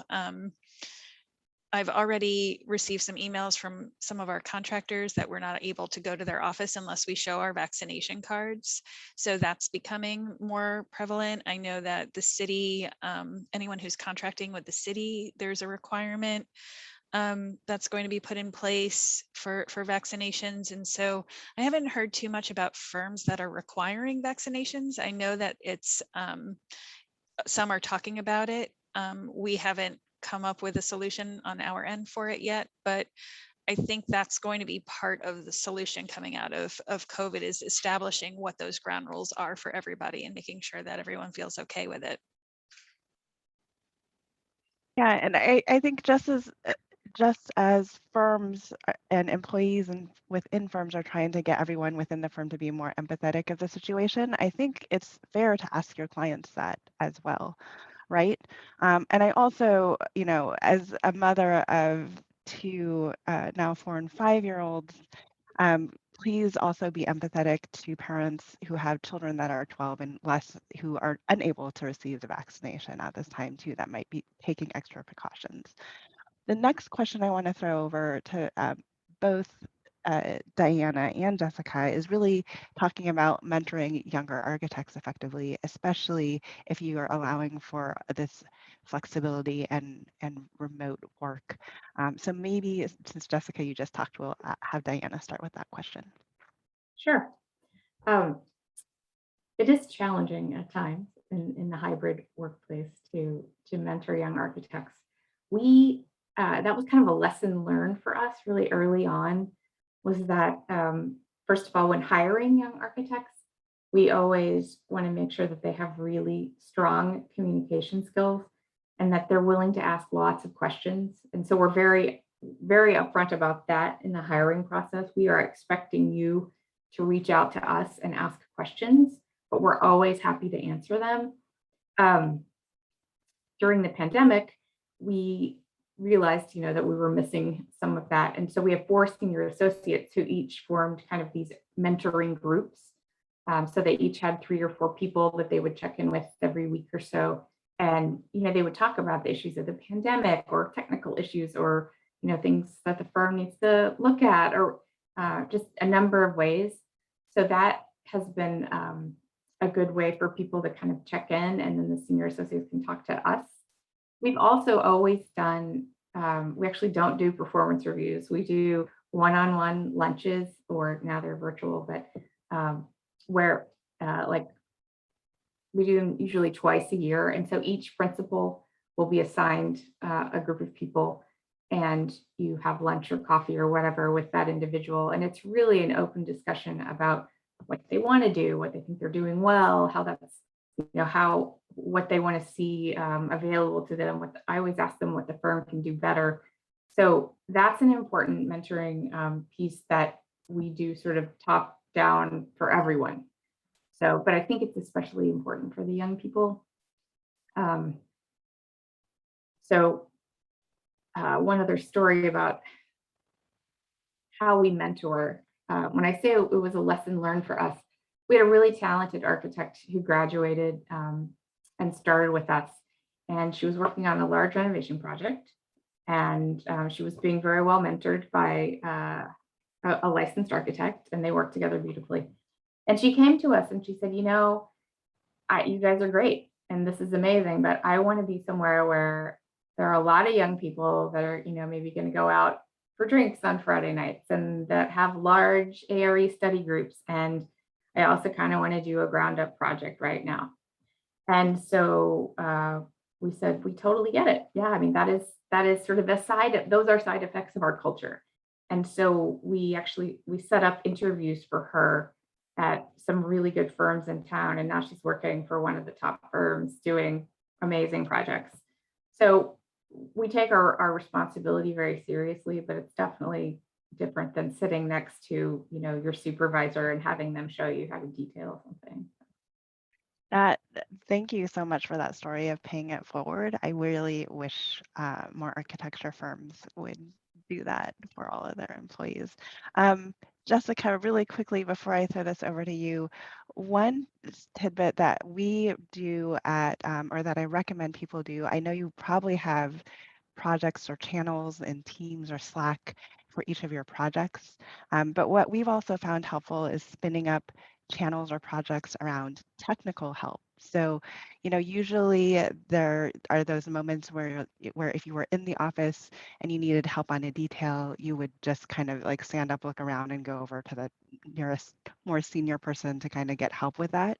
In the remote environment, that might not be available. So in addition to having all these usual project channels, which is kind of what everyone establishes in their digital HQ, having like a channel for technical support where anyone who is in the firm can also respond to that just creates like it helps with those moments that you would kind of be looking around the office to ask for a question and don't know who to go to a question for.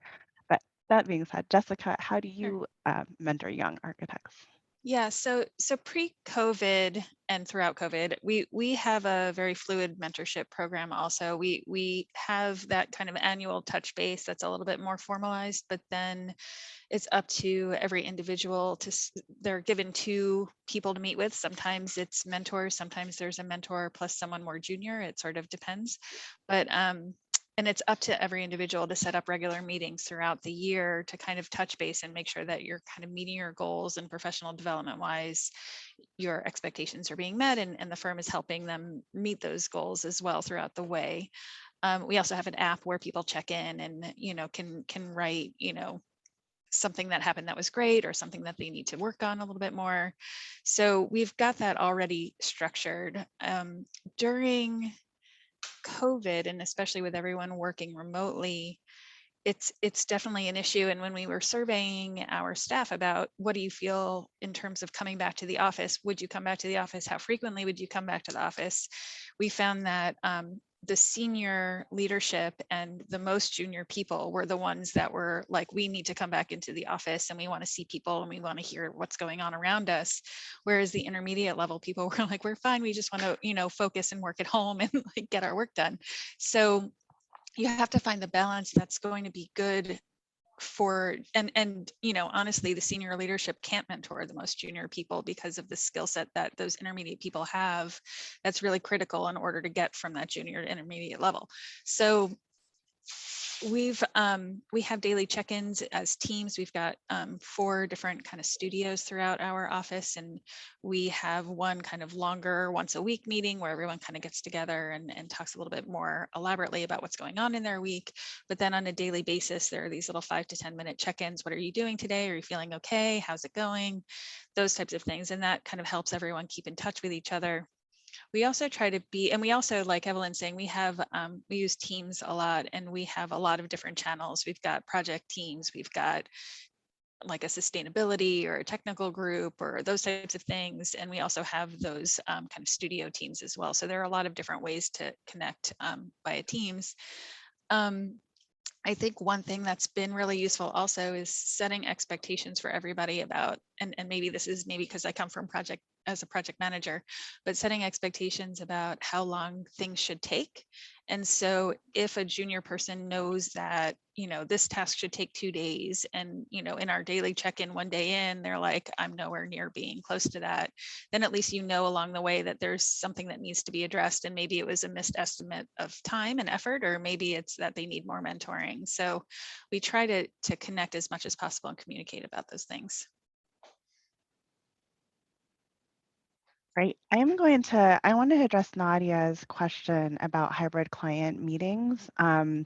This is what we're doing at Slack, which is a super forward-thinking technology company. We are asking everyone who is in the conference room together to open up their laptops and use their individual webcams on their laptops, and to mute themselves, all but one computer.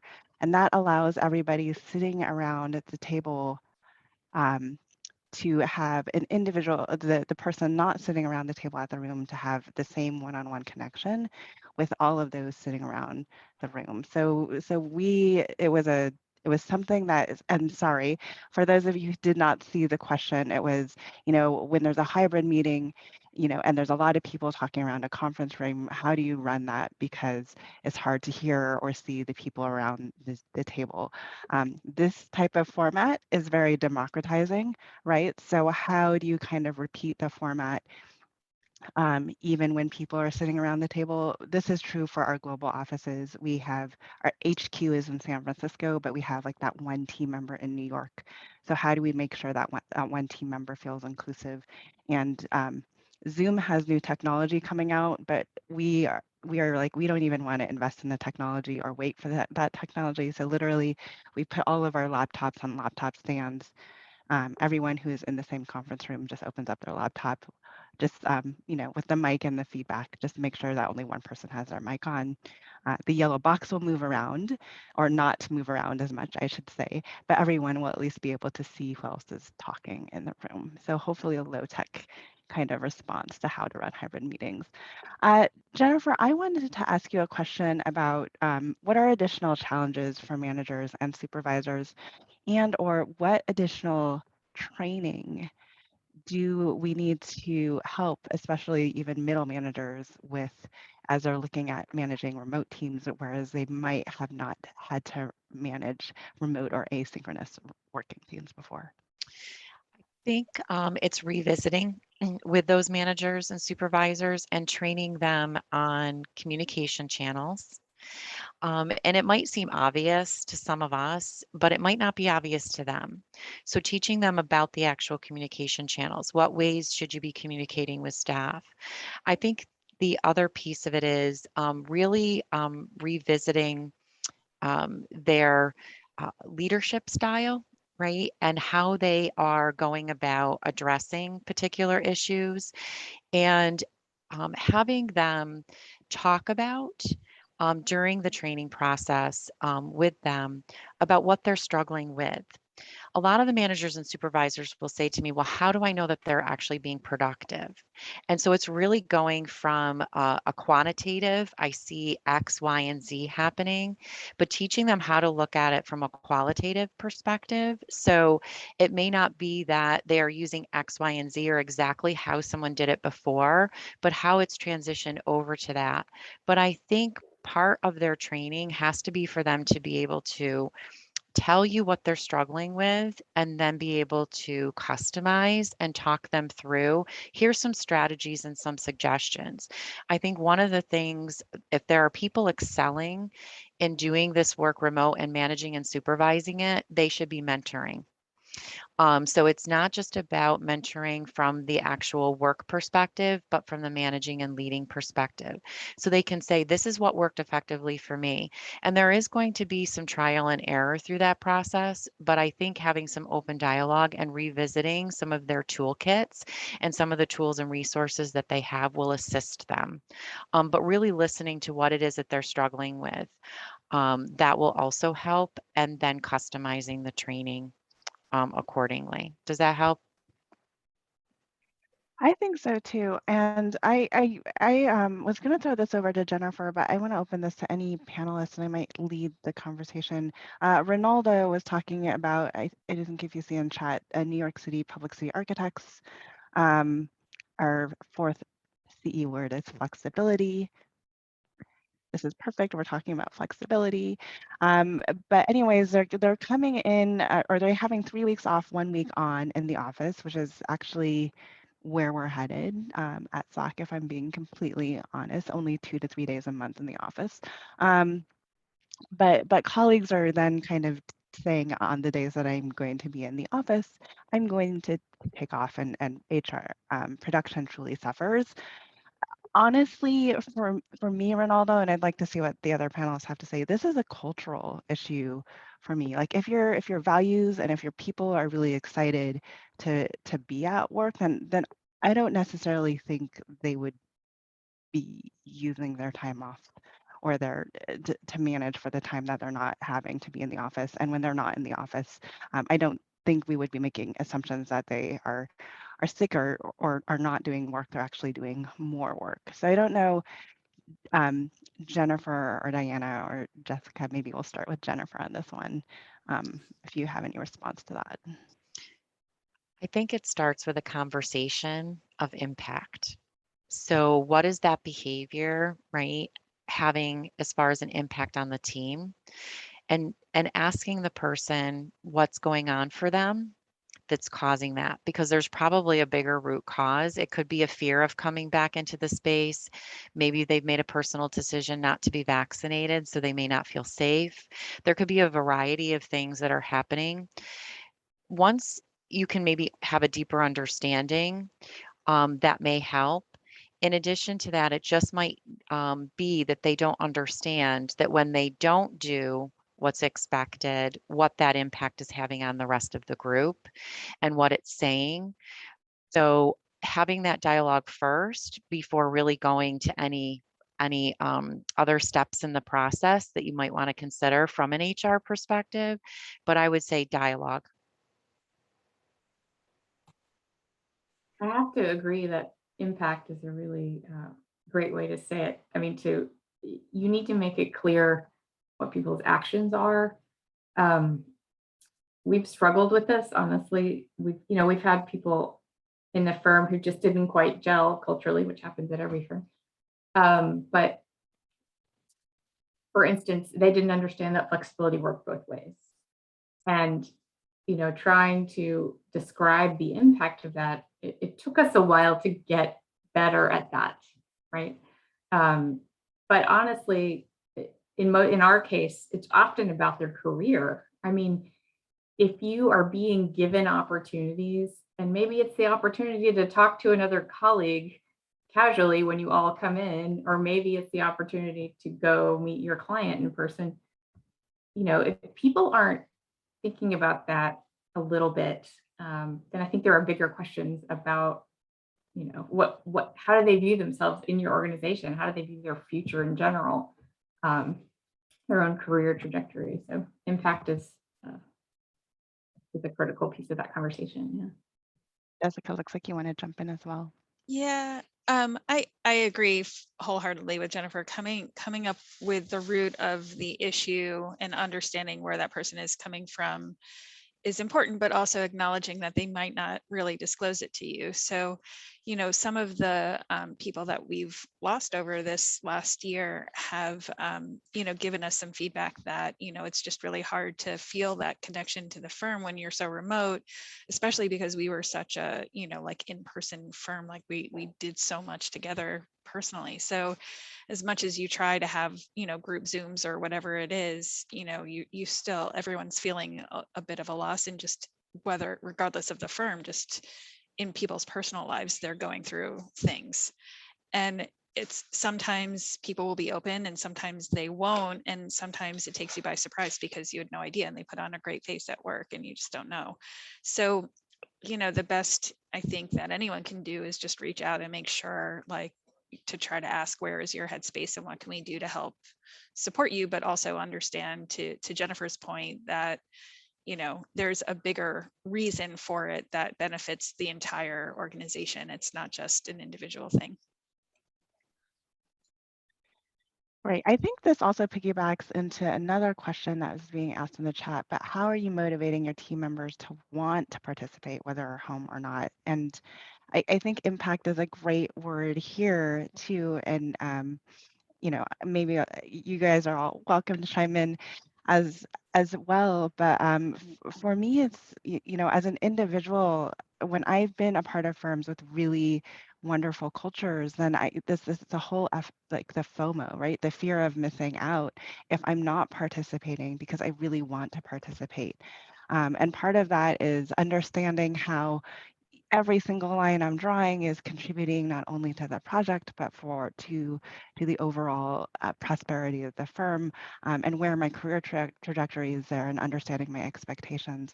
But I really think that's what drives people wanting to participate in firm, whether it's in person or remote. I don't know, Jessica. Yeah, I was just gonna cue it over to Diana, because I really liked what you said about culture add. You know, being one of the ways that you kind of enhanced your existing culture. I wrote that down. I really like that term. So I don't know that we haven't really, I think, felt a need to incentivize people to want to participate. But there are, you know, it has been interesting for us to see what does bring people in. And there's a core group that comes in on Mondays so that they can do the 3:30 happy hour. So that's one of the things that's happening. But for instance, we have a couple of projects where we've been building models, and you know, that shouldn't like be an incentive, but it helps you understand the project to come in and look at a physical model. And I know a lot of people are building those these days, but my partner loves to build them, and he, you know, he builds lots of different study models, and that's like sort of taking us back to the older ways of practicing, but it explains a building concept so much faster. Certainly, we've known that about clients, but it's also true for architects, and especially younger architects.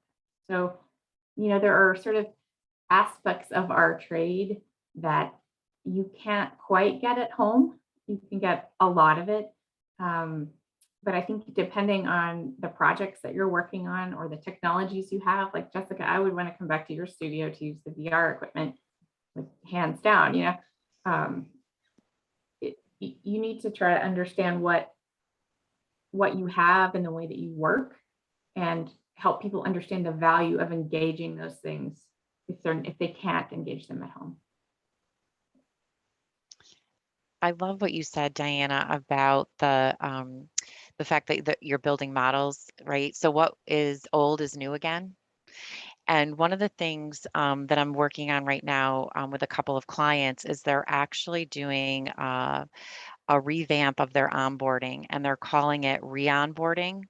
And so for those individuals, right, as we move into this next phase, they're actually developing for that process for existing staff. And it's re-engaging them in different ways, right? So you wouldn't think of onboarding, right, your existing staff again, but they're going through a re-onboarding process. And so it's, again, bringing back some of those older things, right, that people may have forgotten about and putting them to the forefront.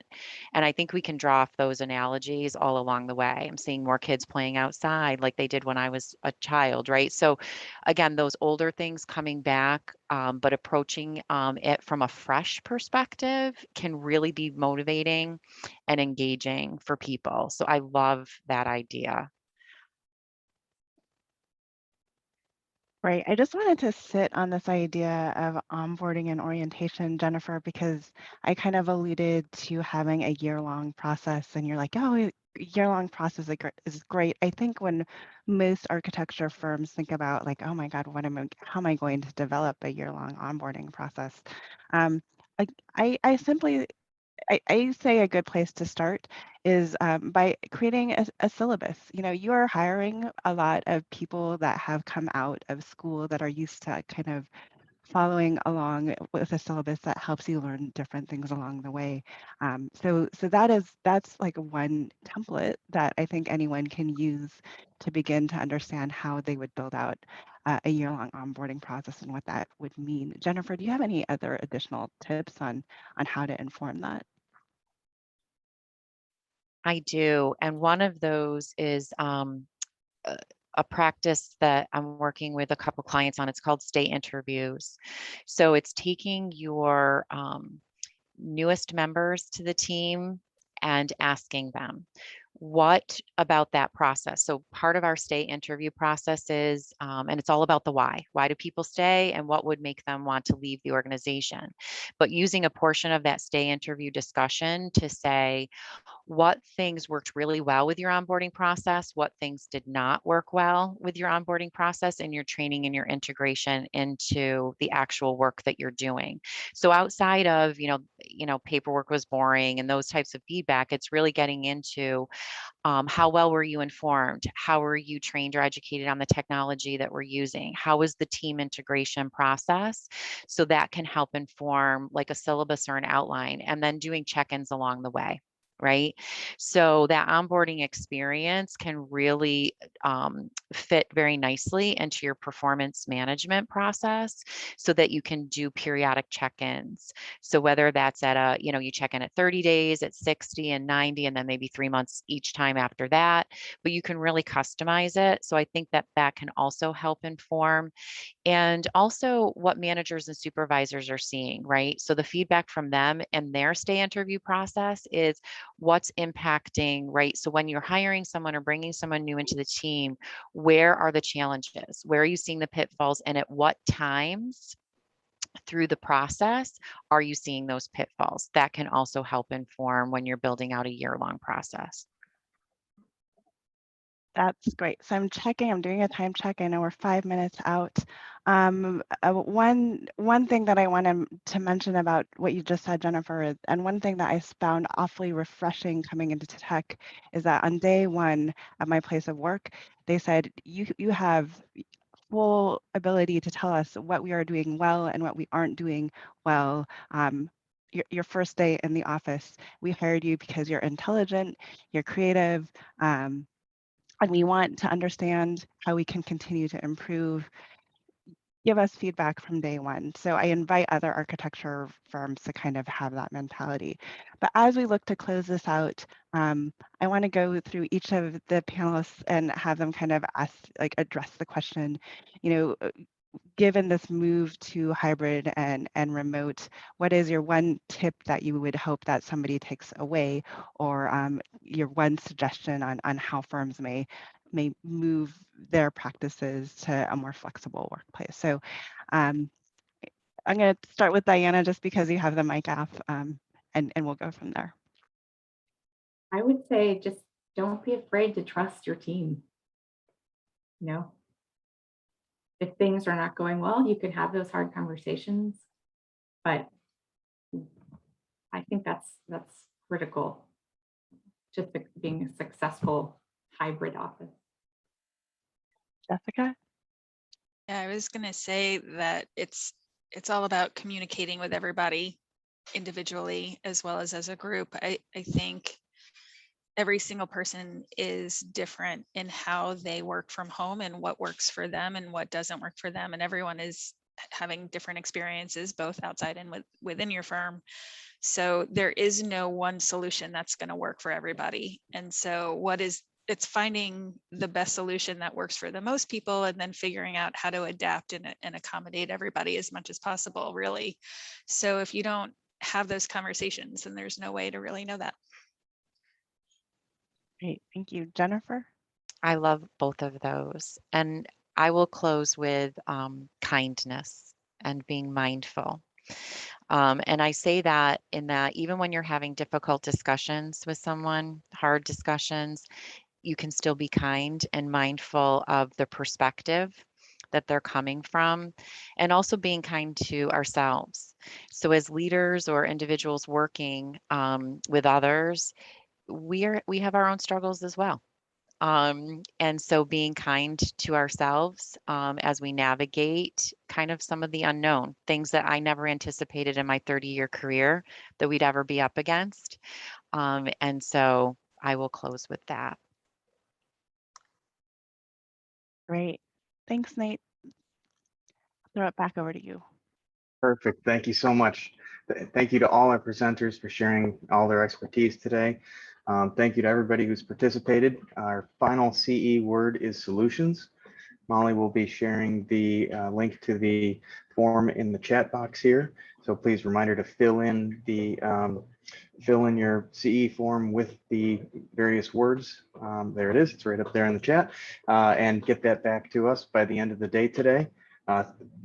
So I hope everyone enjoyed our program. This webinar series that we've had has been pretty popular, and this is a very timely bit of content. So look for additional webinars coming up from us. And thanks again to everyone who participated, especially panelists and our allied partners. Have a great day. Thanks, everyone. Thank you. Thank you.